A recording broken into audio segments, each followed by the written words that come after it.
Welcome. You are listening to the Be a Better Being podcast hosted by Michelle Zellner and Sasha Berscheid. Michelle and Sasha are here to give you information and inspiration to help you live your healthiest, happiest lives. Thank you for tuning in. We hope you enjoy the show. Greetings, everybody. Thank you for joining in for the Be a Better Being podcast. I am Michelle Zellner, and my fabulous co-host Sasha is here today. How are you, darling? Hey guys, I'm not emotional. I'm here. I'm ready for this. So, hard topic today, Michelle, but I'm all in for this. Well, good. Yeah, you're not emotional now, but we might get emotional during this episode because Sasha and I have decided it's time to share our experiences and really just tell our stories about our jacked up relationship with food. Is that a good summary of what we're going to talk about? Yeah, okay, fine. Way to make me realize that I will be emotional after this. But yeah, that's exactly what is one of the things that you and I do have a commonality on is food, the relationship we've had with food, and the outcome that that relationship has caused us to have with food. I am nervous, not necessarily to share it, but I'm nervous how our listeners are going to take it, because it's going to be like, wow, I've felt that, I've done that, and then just almost I don't want to disappoint my mom, you know. So I totally understand that. And you and I, we're not unique, unfortunately, in this experience. And I'm willing to bet almost everybody listening is going to be able to relate to at least a portion or a piece of each of our stories. This is National Nutrition Month, and a lot of times people beat themselves up because they can't seem to eat right. And unless you've done the deep, dark dive into your relationship with food, you're probably never going to be able to eat right, right? And it's something that most people don't want to have to unpack because it is hard and it is emotional and it in some ways does feel like you are blaming somebody else for the relationship that you developed with food. I had this same kind of fear, when I wrote my book and I started telling this story. I would tell the story to small groups. That wasn't a problem. But when you write a book, well, now anybody can read it, including my mom, my gymnastics coaches, right? People who, not because it was intentional, but just simply because that is the way it was, did imprint something in my brain about a certain way of being with food. And then you add in the rest of society. My grandpa played a role in his judgment about what I was and wasn't eating, the judgment that we as women have and how we all share that judgment, just the constant commentary in general about food and what someone is or isn't eating or should or shouldn't be eating, or why are they not eating or why are they eating, or how they look. Because like it or not, what you put in your body is going to affect how you look. And we're very often judged by how we look. So at some age, I'm willing to bet every single female and probably almost every single male as well has a body image issue, and it's going to circle back to what they are or aren't eating. mm-hmm. So let's maybe start with our story, and I'm Cool. going to let you go first. Okay, so first of all, everyone, this is a shameless plug. Michelle loves/hates when I do this. Michelle, you talked about your book. Before we unpack, tell them a little bit about your book. Maybe someone, this is their first episode. So where's the book and how can we find it? Oh, I love you, my friend. Yeah, love, hate, you're right. I know, love, hate. The book is The You Revolution, The Journey of a Better Being, and it's on Amazon, or you can contact me directly for your autograph version. There you go. And it's basically everything that I teach, but it's my own personal story threaded through it. And I don't tell all the details. That might be for another book, but I tell a lot of the details, and I share the yucky stuff because I know that other people have this yucky stuff going on as well. And that is the only way that people are going to start to break through some of these, feelings of isolation, feelings like it's a stigma and we can't talk about it. Because we can talk about it, we have to talk about it. So yes, if you want to hear like the whole story or most of it, you can read that. But we're definitely going to get deep and maybe even a little deeper than I go into my book. I don't know. We never know where these conversations are going to go. Exactly. Well, thank you. I know for a fact that I will get either like a ping on Instagram or something on Facebook that'll just ask about the book. So it's important for those who haven't listened to the rest of our podcast that they do know that Michelle has given us some of her secrets, tidbits when it comes to food. When it comes to my journey with food, personally, I would say it started when I was a freshman in high school. The very first thing that I started dabbling into was anorexia. I was weighed nothing in high school. I was very active, and I wanted the picturesque Victoria's Secret model, the 5'10", 5'11", 6 foot female, long, elongated stomach. And I thought that if I didn't eat, that I too would become 5'10" and have this elongated stomach with just perfect, like tiny.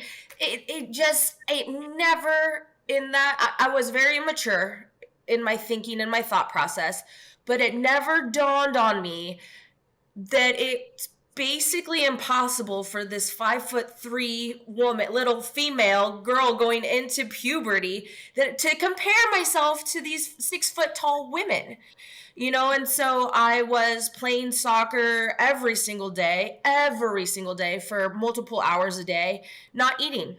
And what do you think happens? I am exhausted. I'm moody. I'm hormonal. I'm imbalanced.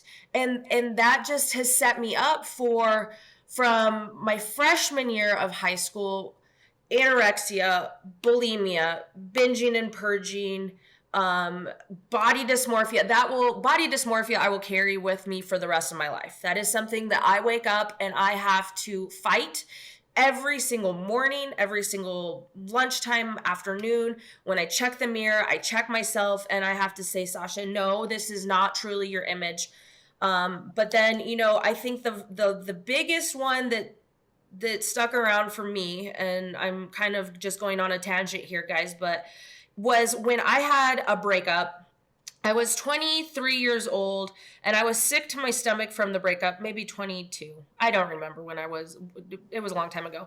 I could not eat, and I couldn't eat for like a week straight because I was just so heartbroken. I had never experienced anything like that before.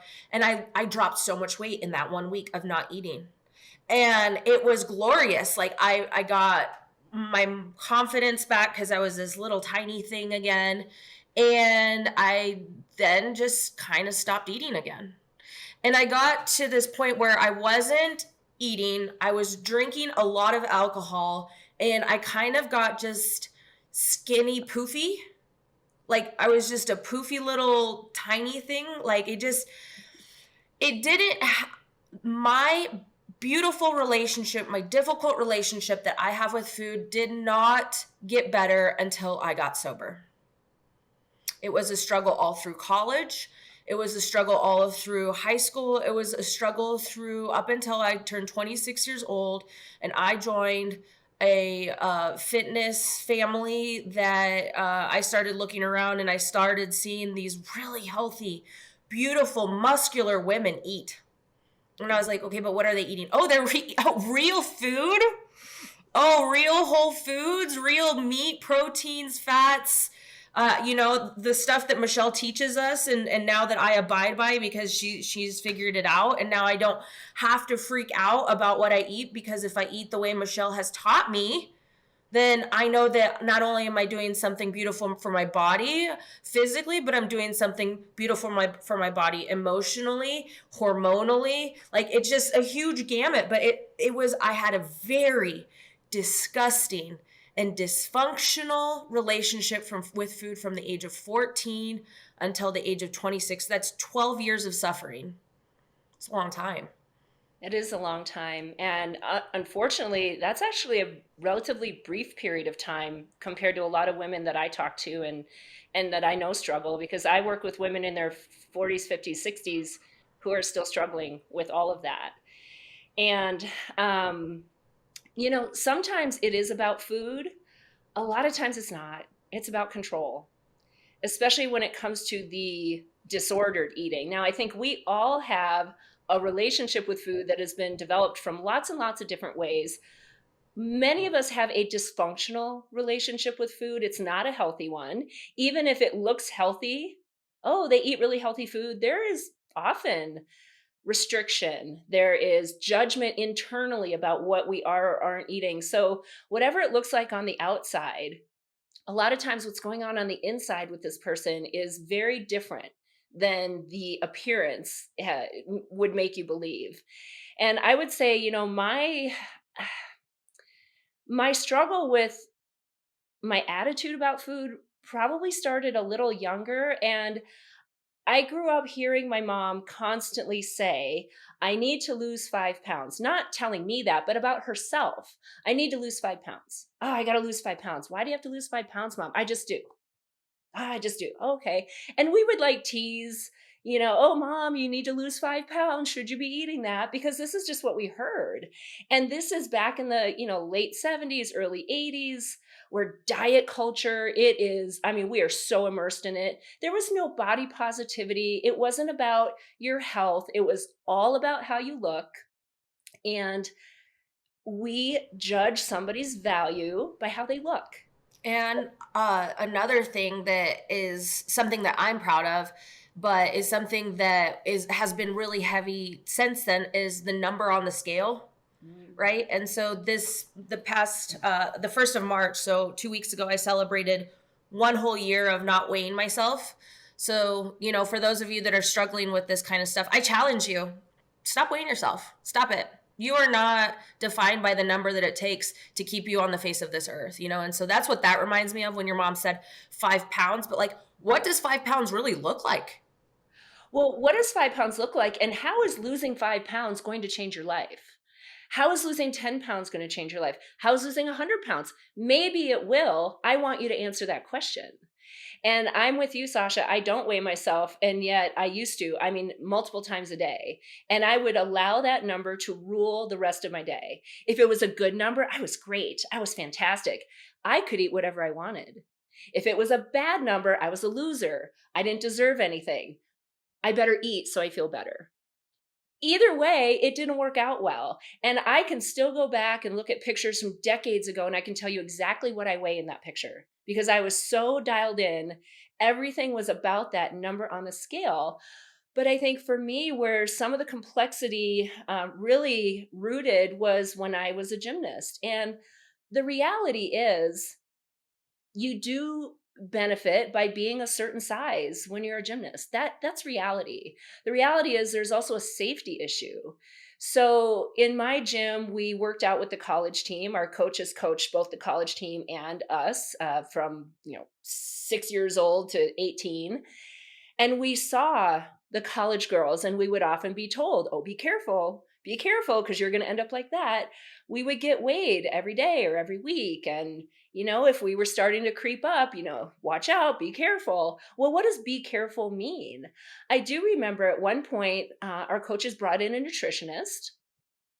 I wasn't in a mindset or even probably emotionally growth and intelligently growth enough to understand what all of this meant. And it was not explained in a way. It was very, scientific and nutritionist-y instead of like real person-y. So I did what I thought was right. I would eat really low calorie foods, which meant low fat foods, because this is when you're taught fat is the devil. If you eat fat, you'll get fat. So I would go home and have a gigantic bowl of strawberries with fat-free whipped cream on it, thinking, well, this is good. This is good. I'm not eating fat. Good job, me. Well, no, all I did was eat sugar. But I didn't know that until much later. And you're busy, you run out the door, you have a little something. I remember it was a half of a frozen waffle with butter and sugar on it. And there was no judgment. I wasn't thinking, oh, this is bad for me. I was just thinking, I'm eating. Okay, good job. I ate. And then I would go to school and maybe I, had lunch that was packed. But I always wanted what somebody else was eating. I remember my friend Jennifer and we would trade. I would have things and she would have nutty bars. I'm like, oh, I'll trade you this nutty, something for this nutty bar, because I felt like those were foods I wasn't allowed to have.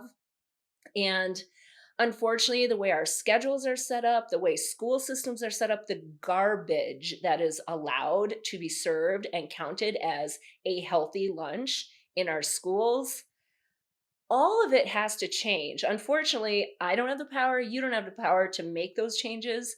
So, what I want to do is empower people to learn how to fuel their bodies properly and start helping your kids learn how to fuel themselves properly as well. Because the mixed messages, why aren't you eating? You should be eating. Should you be eating that? Didn't you just eat? You're eating again.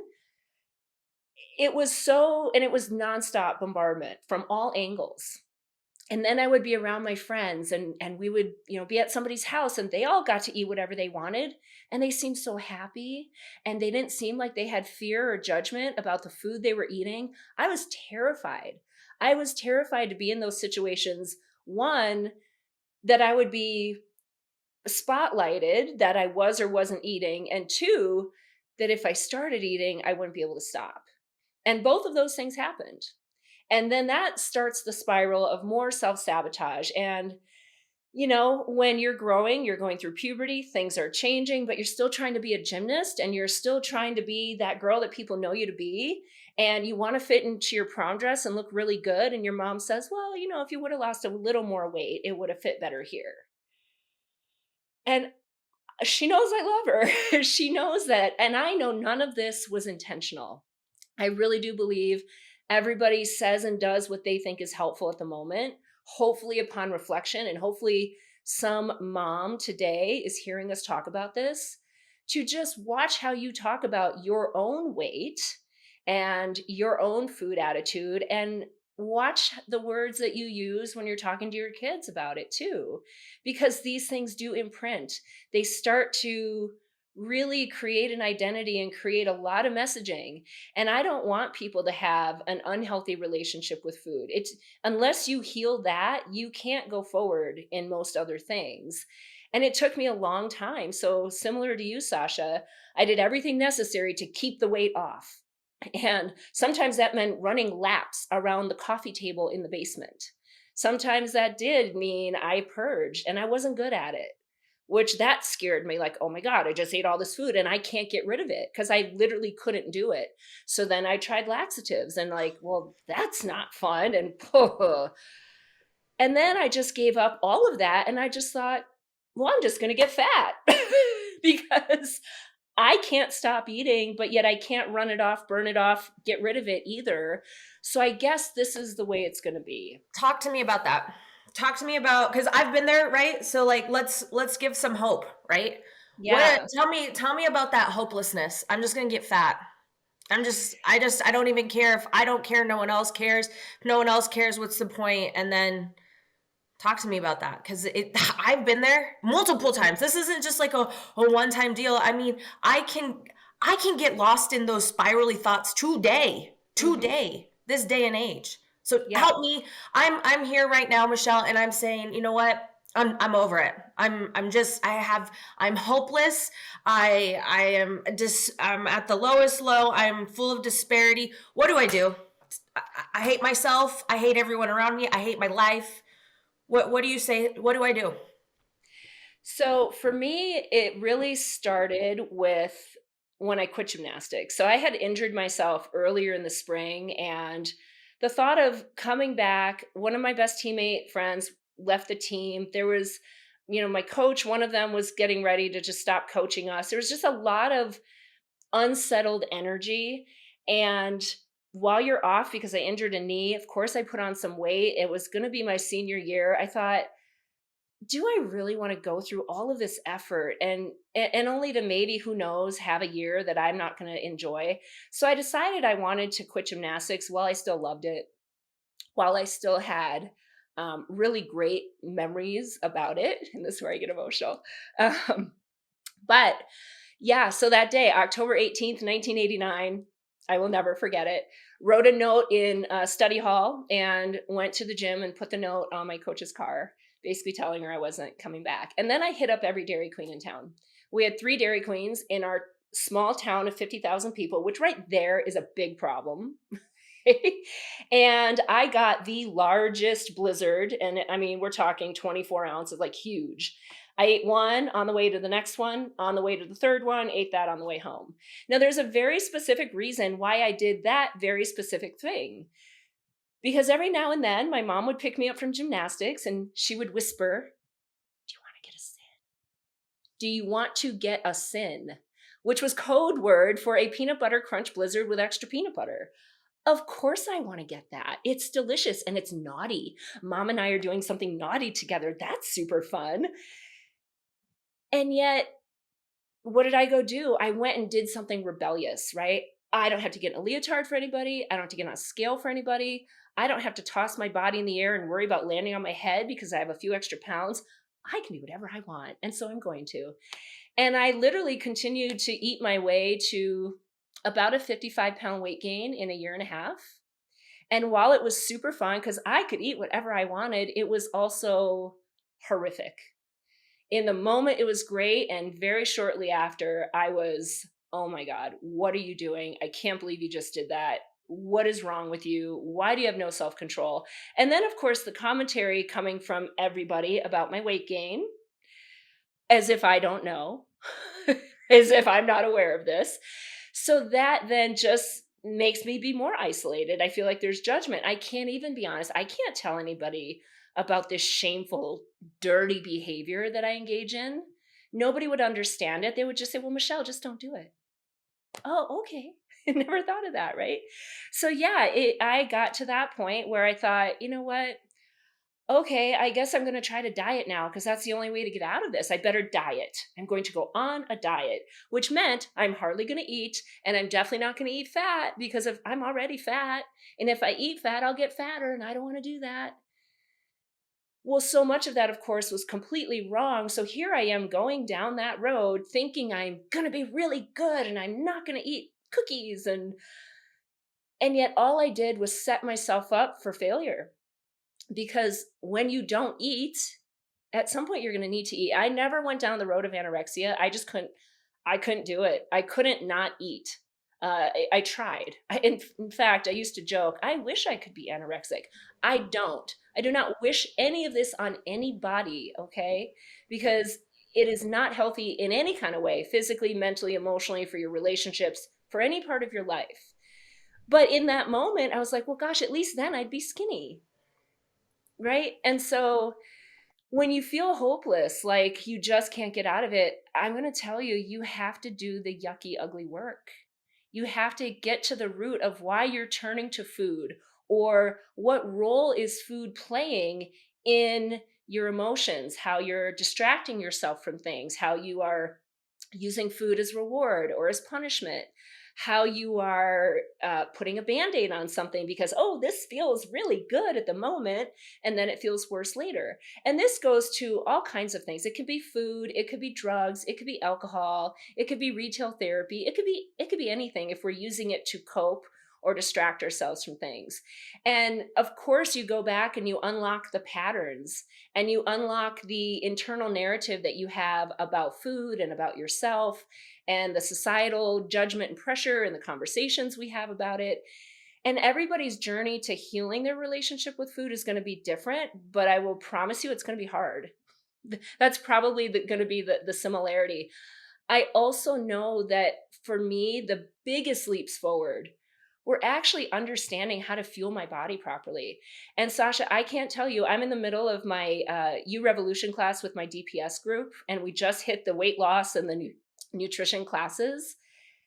And many people in last night's class, we talk about how people aren't eating enough, and they say, wow, I just had doctors tell me that I should be eating 1,200 calories.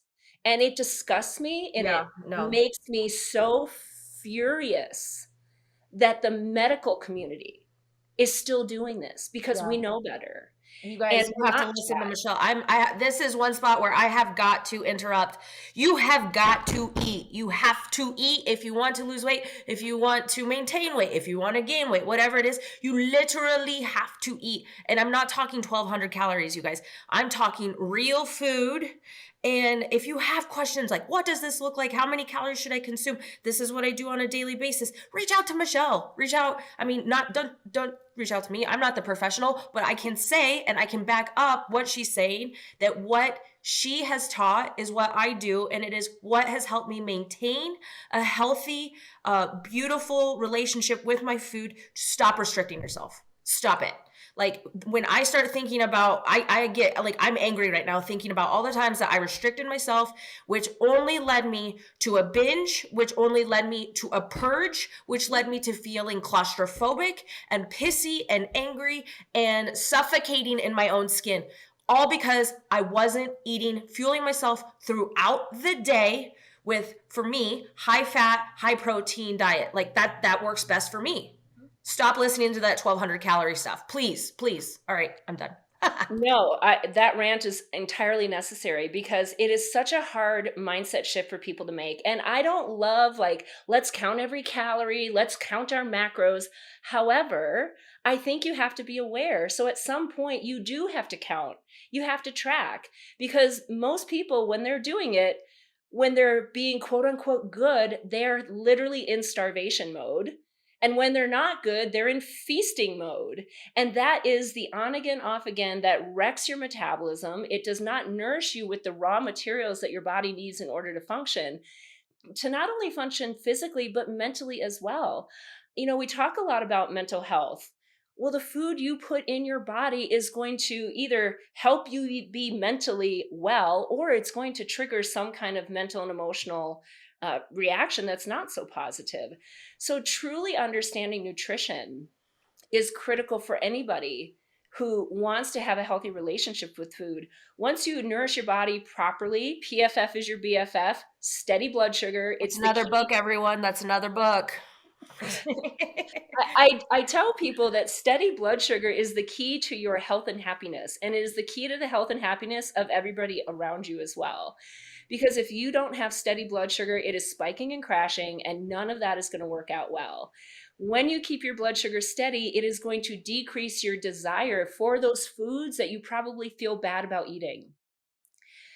So that was a big piece of it. But I'm telling you, Sasha, it took me a long time to get there because it's hard to embrace the idea that if I eat more, I'll lose weight. I know, but it's so real, you guys. Like, it's so real. I promise you, like, I'm so passionate about this because it works. This isn't a diet. This isn't a fad. This is a literal lifestyle where you get to feed yourself, love yourself, and in turn become the better being.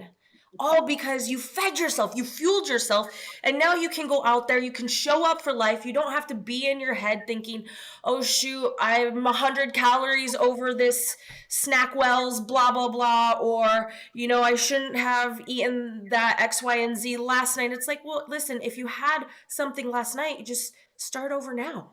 You know what I mean? It's all about knowing where you are and meeting yourself with grace. That's another thing that I have learned to every day. It's embedded into my daily program, into my daily routine, because I am not perfect. I have never once claimed to be. I will never claim to be perfect, but I can try. I can try to be the best version of myself. And in order to be that person, I have to eat.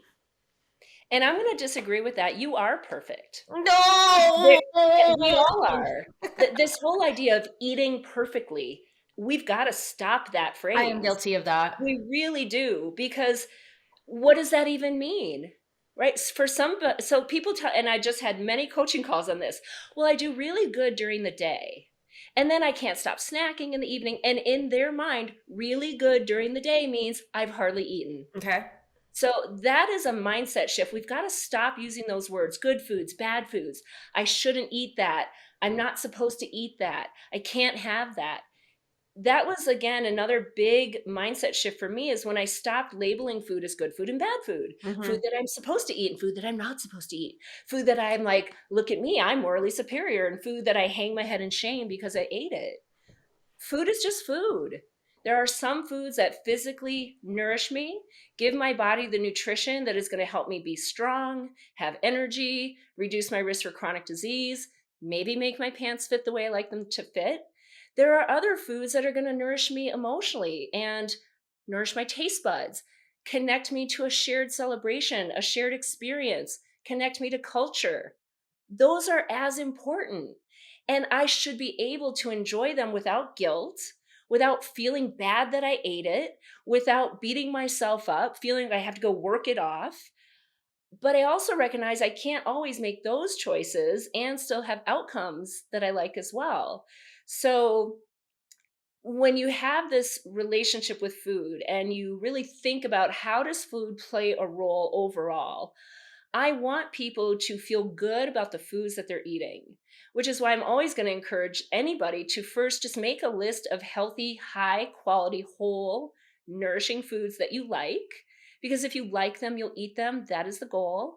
And then come up with your PFF combos. PFF is your BFF. It's how you keep your blood sugar steady. That stands for protein, fat, and fiber. And then we have to adjust and fit that into the real lives that we live in. So some people, they don't have a lot of options to just eat food all day long. And some people do. So we have to do the best you can in the real life that you live in. And then we also want to address and account for those foods that we love that we're going to eat because they taste delicious. And we're going to make them mindfully and thoughtfully and enjoy them, love them, not feel bad about it, but also understand how to balance those choices to have outcomes that you feel good about. Because when we get into all or nothing mindset, I can't do it all right, so I do nothing right. And it's that kind of mindset that is what keeps people in that cycle of sabotage. And I know a lot of us, especially when it comes to this food issue, it is tied to our weight, and maybe it's tied to weight loss. And when we don't see the quick result that we think we should see, well, why bother? I love that. I honestly, this is one of the, not one, but yeah, one of the reasons why I absolutely adore you, because you are so right. You put me in check, and it is an ever revolving, continuous growth chart for me when it comes to this stuff. And I am guilty of the whole good food, bad food mentality. I believe that is what helped me get out of where I was back in when I was 26. I'm 30, I'm 34 now.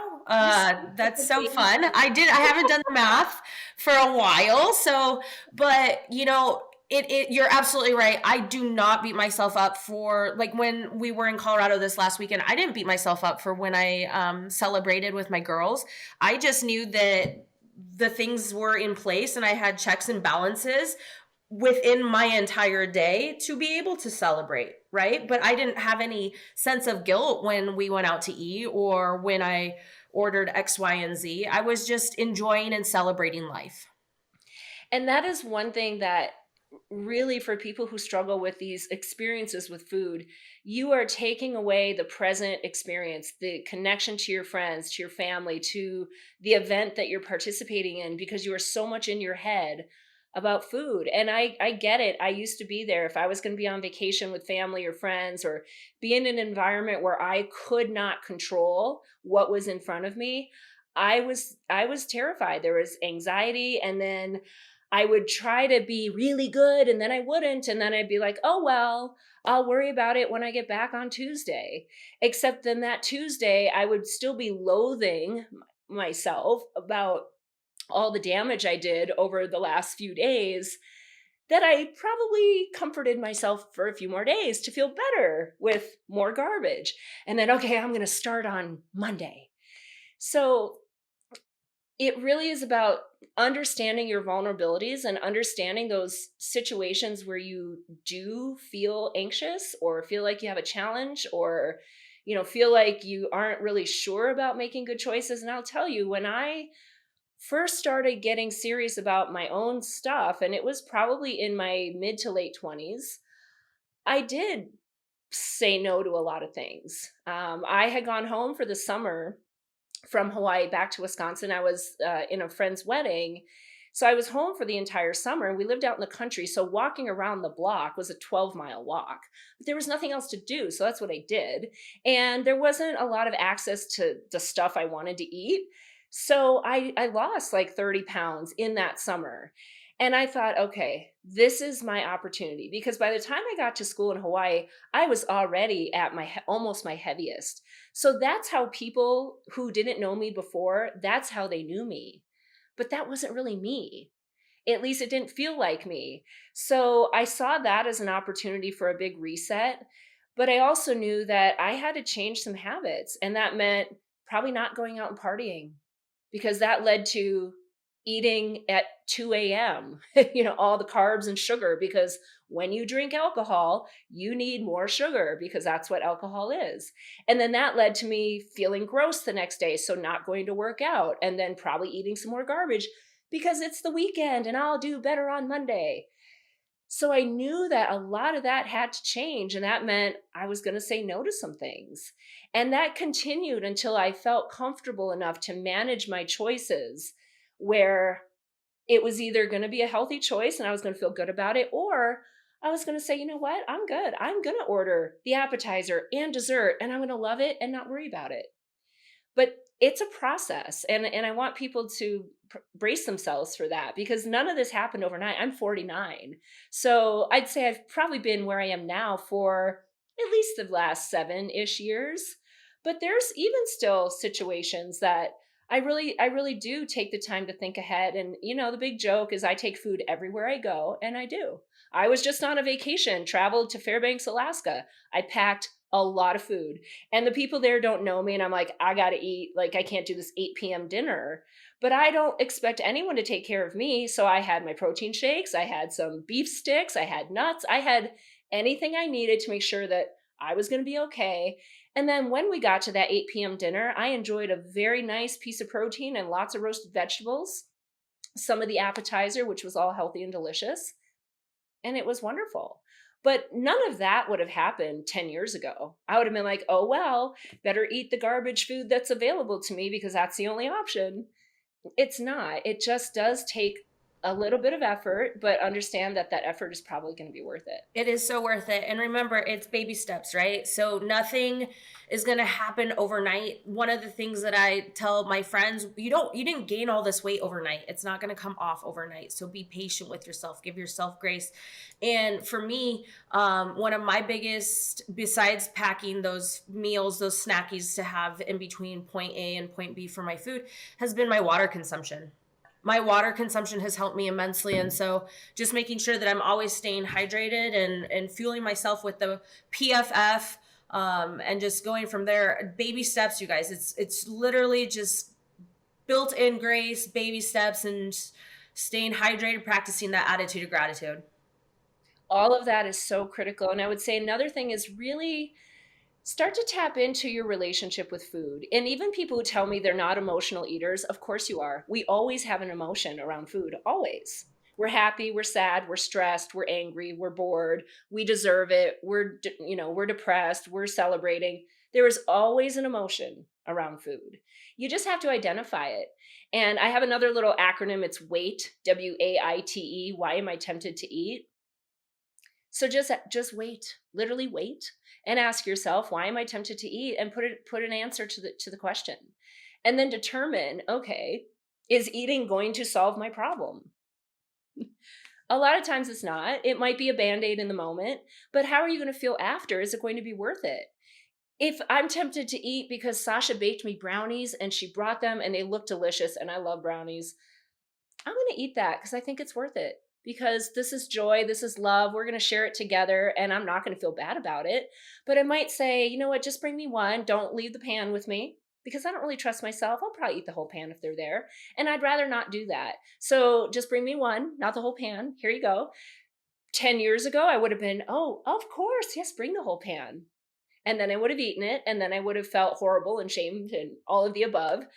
But I know myself and I know that it's just best to not do those things. So yeah, the relationship with food, your attitude about food, there are so many layers to this. It's a very complex issue for most people. Sometimes it has nothing to do with food at all. It has to do with control. Mhm. So let's figure out, what is this need to control? Why do I feel out of control? How does my choices around food, whether I'm controlling what is going in my body or what is not going in my body, how is that filling a void that maybe I want to really get to the root of so that I don't harm myself? I think one thing I do want to touch on, that this goes more to maybe the more severe disordered eating situations.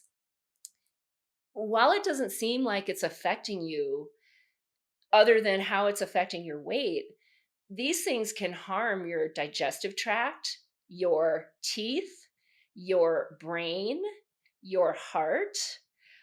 Circling back and bringing in a love of us, a love of ours, our reality housewives. One of the women on the Jersey show just has been very open about her struggles with anorexia and her triggers.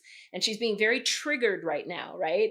And that's a thing that we have to understand, are what are some of the triggers that might send us into some of these behaviors that maybe we've had in the past, or maybe we don't even know, but wow, I'm discovering that's a trigger.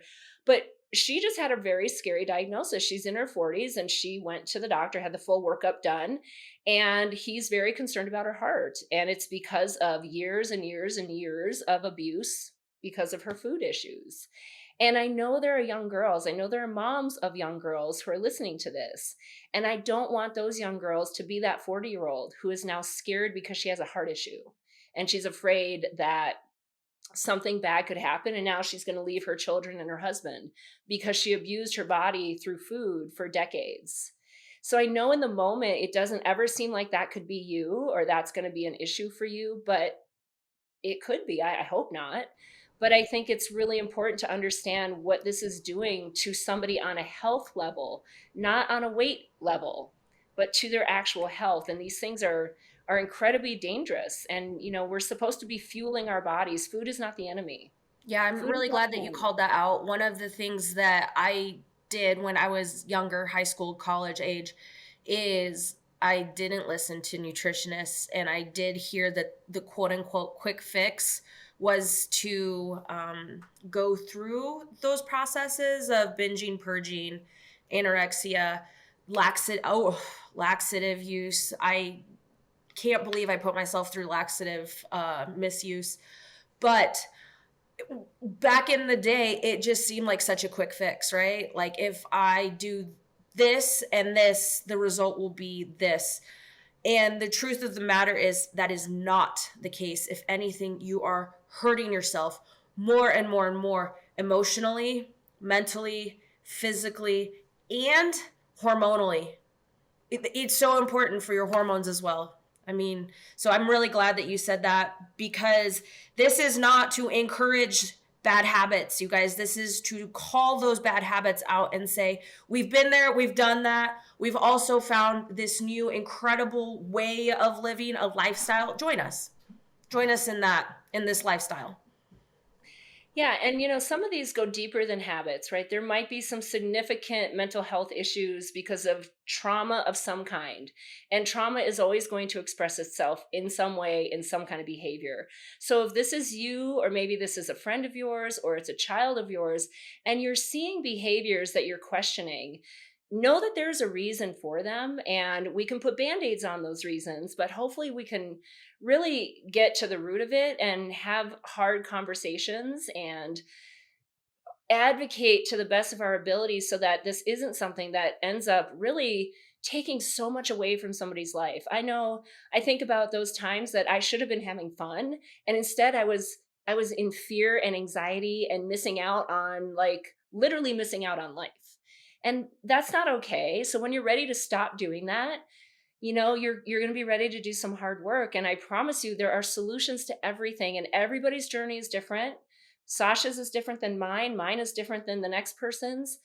But there are a lot of commonalities to this as well. And I'm just going to encourage anybody to invest their time and energy in understanding themselves, understanding why you do what you do, and do the work to heal that. Because unless you heal it's not going to be a long-term solution. I had a client years ago who was very poor growing up, lived in poverty, hungry all the time. And he vowed as a young person that he was going to be successful enough to never be hungry. And he was, and he ate his way to 320 pounds. That's how successful he was. And so that childhood trauma of being hungry and never wanting to experience that again led to where he got himself. Then he decided, he tried all the diets, and then he decided to go through really difficult surgery, the lap band surgery, which, shrinks everything and you literally can't eat. And he lost a whole bunch of weight. but he never addressed the trauma. So he found ways around it, right? Still to comfort himself with food. And he gained almost all of it back because he didn't heal the issue. He only put a band-aid on it. And that is, a diet is a band-aid. Any of those surgeries, and those are hard. I know a lot of people think, oh, that's the easy way out. No, no, no. Those are hard. There is a lot of difficult prep and the going through it. That is very hard. And if you're going to use that as a tool, I want you to do that, but I also want you to do the other piece of it, because a tool doesn't work without the supporting tools to help. So whatever it is, spend some time here. And, maybe it is literally as simple as, I just need to learn how to eat right. I've been taught all things wrong, and it might not be that hard. Maybe you don't have a jacked up relationship with food like some of us do. Maybe it's simply, oh, I just didn't know how to nourish my body properly. And now I do that, and everything else is easier. I hope that's your journey. That would be amazing. That's probably a foundation for everybody. But for a lot of people, it's going to be the other layer of it as well. Absolutely beautiful. I'm just so thankful for you and your knowledge. For those of you who have more questions or want to gain more insight, PFF is your BFF. I got mine on Amazon. I know she's going to, after this, she's going to be like, Sasha, I'm going to say, hey, girl, if it's out there, you wrote it, people want more information, find value in what we're talking about. I mean, I use it. I know back in the day when we had Sasha's 7-day, we used it. It is a way of life, and it'll help you immensely. Pull out that pocketbook, that PFF is your BFF, and figure out, how can I eat? How can I fuel myself so that I can withstand whatever life throws at me today? Well, that is lovely. Thank you, my friend. I appreciate you. And I really, that was the reason I wrote that book. I've been teaching PFF for years. And someone said, Michelle, you should put this in a book. I'm like, oh, fine. I want y'all to do your own work. I want you to understand nutrition, because I can give you a meal, but I want to teach you how to eat so that you can go anywhere. You can go on the cruise. You can go on a road trip. You can have family in town. You can be at the barbecue celebrating. And if you want to make a healthy choice, you can, because you have the knowledge of how to do that.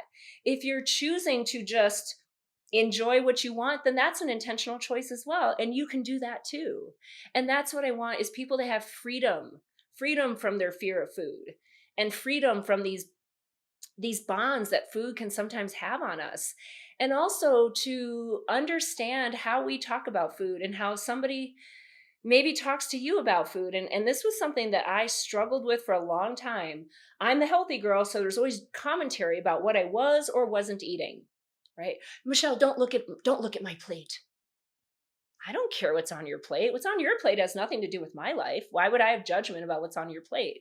Or what's on my plate? Someone will say, oh, you're so good. Look at you. I'm just eating food. I'm just making the choices that feel good to me right now. There's nothing morally superior about me right now. Or, oh my gosh, that's projection. I will say that's projection, Yeah, very often. Or they'll be like, oh my gosh, you eat that? Of course I eat this. It's delicious. Why would I not eat it? So I'm going to encourage people to be thoughtful about their commentary with one another around food. Is there judgment? Is there unnecessary, conversation to have? Do we have to highlight what someone is or isn't eating? Maybe you're just curious. Well, let's pose it in that way, right? But yes, I agree. A lot of times it is projection. And it's still conversations I have with very, very, very close people to me. When I hear words like that, I used to get angry and get a little passive aggressive. Now I just try to enlighten and educate, because I think it really is an important conversation we need to start having about how we talk about food, because it definitely sets people up for a lot of internal struggle. I love that. I'm going to end this on one awesome note. You guys were beautifully made to do big and bold things. Get out of your head. Love yourself. Fuel yourself. Hydrate yourself.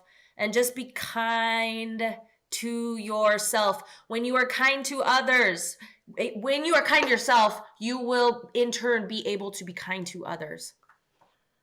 Amen to that, sister. Thank you so much. I love you. Love sharing this time with you. And thank you, everybody who's listening. I hope you got at least one little nugget that you are literally going to digest. and you are going to process, and then you're going to do something with it, because that is our goal, to just help you be a better being. And I know food and the relationship with food plays a gigantic role for most people. So thank you, everybody.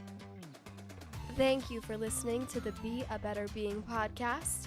Michelle and Sasha hope that what you heard today inspires you to embrace this journey of life with an open mind, a kind heart, and a willingness to learn and evolve. If you enjoyed the content, please help spread their message by subscribing, sharing, and leaving a 5-star review. If you have a show topic idea or would like to be a guest, please visit betterbeings.net and fill out a contact form. Until next time, go and be a better being.